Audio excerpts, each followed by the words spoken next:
guys, welcome back to another PoE video. I guess this is my 1 day update on the character that I'm playing for 3.13, the Ritual League. This is the HexBlast character that I'm working on currently.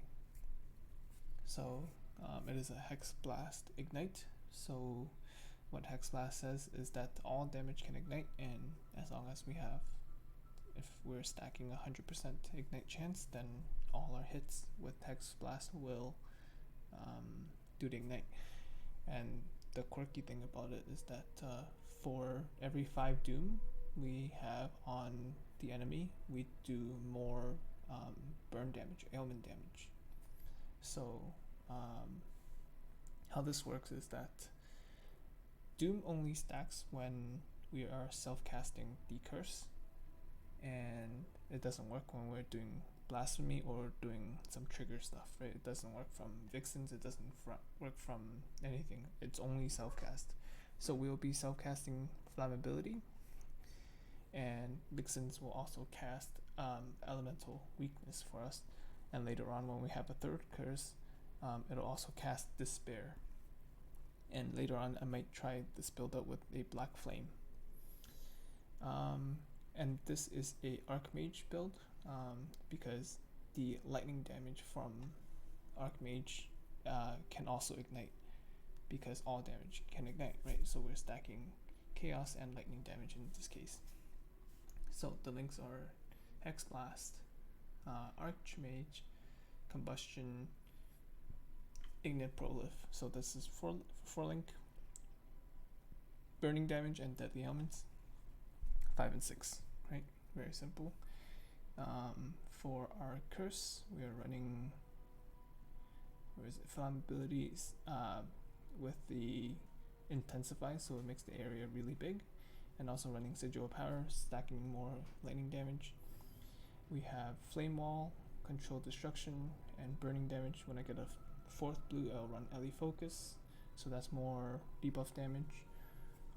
Flame dash and faster casting, very simple. Here I have arcane cloak with arcane surge, so right here I have both buffs up, right? Second wind and increased duration. Okay. In my vixens I have elemental weakness, intensify, increased AoE, and orbital storm, so this will benefit both, but later on I will have a despair here instead. So my gear right now is pretty basic. I'm still using the +1 chaos gems from basically level 1, right? We can get this from a level 2 wand, and we can alt spam until we get a plus chaos. So I upgraded a little bit to also have fire damage over time multiplier in here as well. Right, and both of my wands is both +1 chaos, and both have fire damage over time multiplier. And I just crafted some cast speed on it. Amulet, I am using at series foible for the mana multiplier. I found these pair of boots, which are very nice, but then the enchant needs to be corrected, right? I don't want reduced mana cost, I want increased mana cost, in fact. In my vixens, it's just auto trigger curse. That's very easy. Res and life and mana, res life mana, right? Res life mana. That's what I'm prioritizing, and res life mana. Later on, the helm will be switched over to a crown of inward eye, and the chest will be switched over to a cost priest will, I think.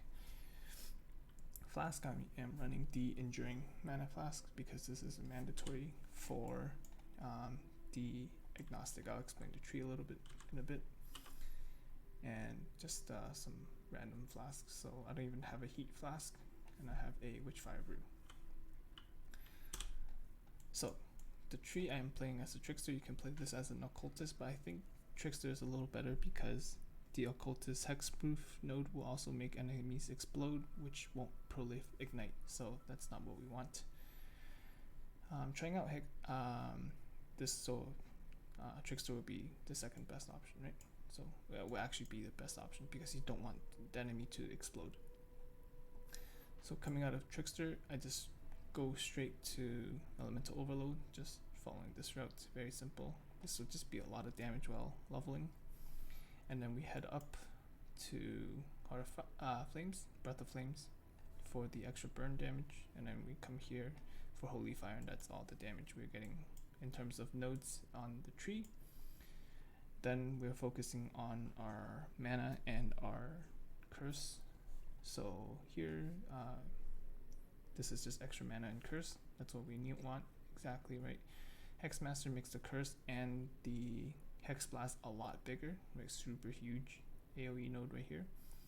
I have a Intuitive Leap. Intuitive Leaps are pretty cheap right now. They're going for like, I bought this one for like 25 chaos at the start, and we're getting a lot of currency in ritual, right?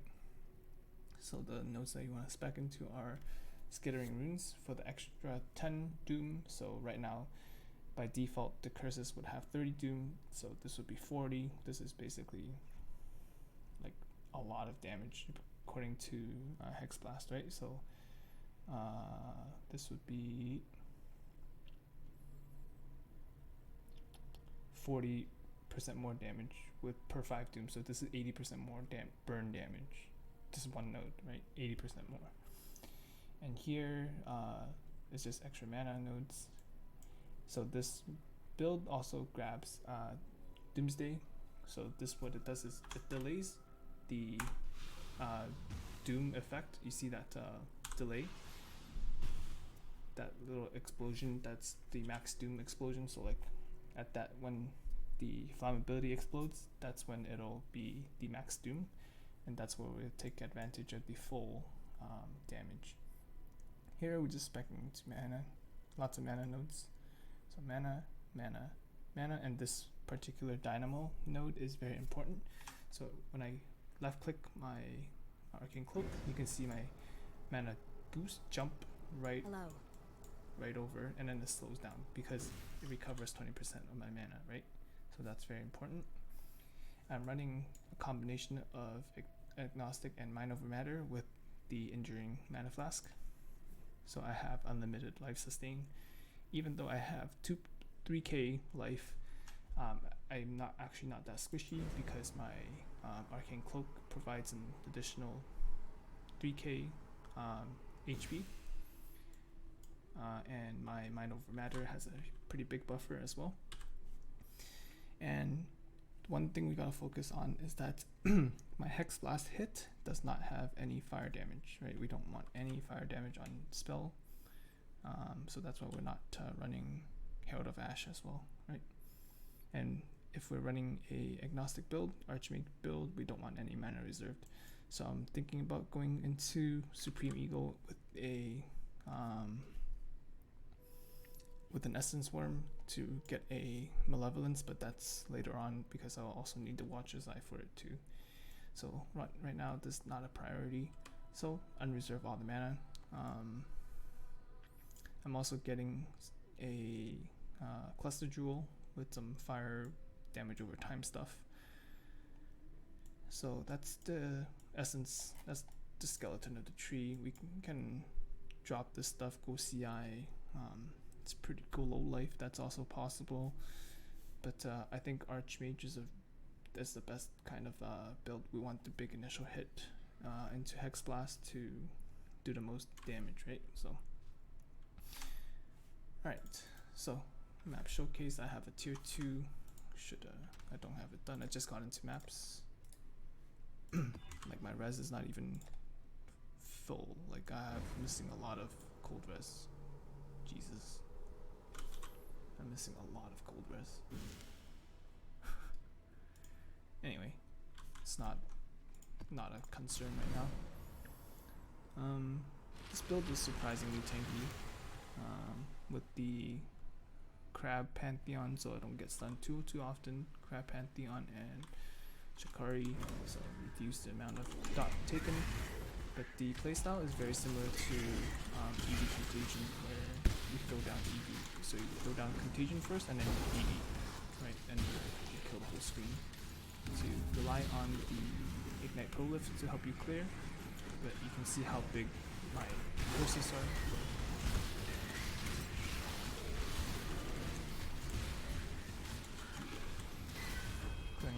this kind of content on a 6 link. It's a breeze. I've been playing with the 4 link just up until now, so no big deals. We'll keep going. We'll check at the end. So a bit about HexBlast. So let's get a monkey over here. So this is a HexBlast. Oh shoot, sorry. Let's get a monkey over here. So this is HexBlast without curse. It's a single target, right? It's a small little laser beam. Right, it's still ignited. That's why it's taking a lot of damage, right? And that's agnostic being crazy right there. Anyway, so that's HexBlast without a curse. And this is HexBlast with a curse, right? It's a large AoE. And even if the target is hexproof, they still gain Doom, and the effect will still work. And even if the curse does not have any Doom, so for example from my Witchfire Brew, they will also do the big AoE, just without the extra damage added on with the Doom, right? So it's always good to kind of like, when you're mapping, it doesn't really matter. Like you can just run into a pack with the Witchfire Brew on and just kind of like explode them. Right. It's pretty easy to play. But when you go into like a harder rare, you want to wait until the Doomsday to fully doom the target. So right there, with the fully doom target, they'll take the extra billion damage. So it's 40 doom, 40 is 8 times 4, so it's basically 320% ailment damage from a fully doomed target, right? That's a more multiplier, and that's a lot more than other skills that I can think of. Yeah, it's not a hit build. It's a little unconventional. I've never played a Mind Over Matter agnostic build before. It's my first time, so Stinging Doubt. I mean, I have it, so let's not do it. Okay, look, the clear is pretty good. I'm just one-shotting the entire screen. Right, let's wait for many things to spawn. Not getting stunned that often, right? Max Doom, and then explode, and then everything just burns, right? Nothing really touches you, and if something does touch you, heal back to full. You know, it's a pretty insane build. And if I do play as a cultist, then those things won't prolif. Oh, Jesus Christ, that's a good jewel, right? Wait, this is good, right? For a cultist, that goes CI, right? I'm not tripping. Anyway, it's not the fastest mapper. It's not as fast as ED Contagion, obviously, but you can play it decently fast as well. Like if you want to sacrifice some damage, you can always just reserve a little bit, 35% of your mana into a blasphemy setup.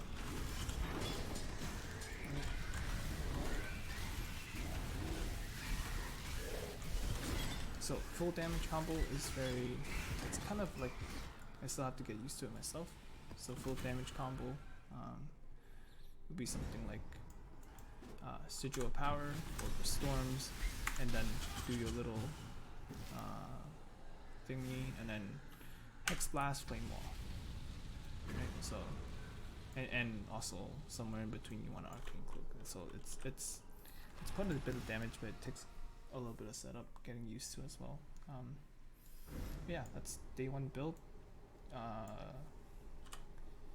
Kind of like update, I guess. Yeah, I'm enjoying this league. HexBlast got buffed, that's why I'm playing it. No other reason. If this doesn't work out late game, I would probably switch over to ED Contagion. Then, you know, that's a staple build in the community, so it shouldn't be too hard to find any guides on. But yeah, right now things are cheap. This is 45 chaos. This was 8, and this was like 25 when I bought it. So no big deal. Like it's pretty easy to find some really nice items in Ritual. I sold a jewel for 50 chaos, for example, like a standard jewel. So it's not that hard to find money nowadays. Alright, thanks for watching.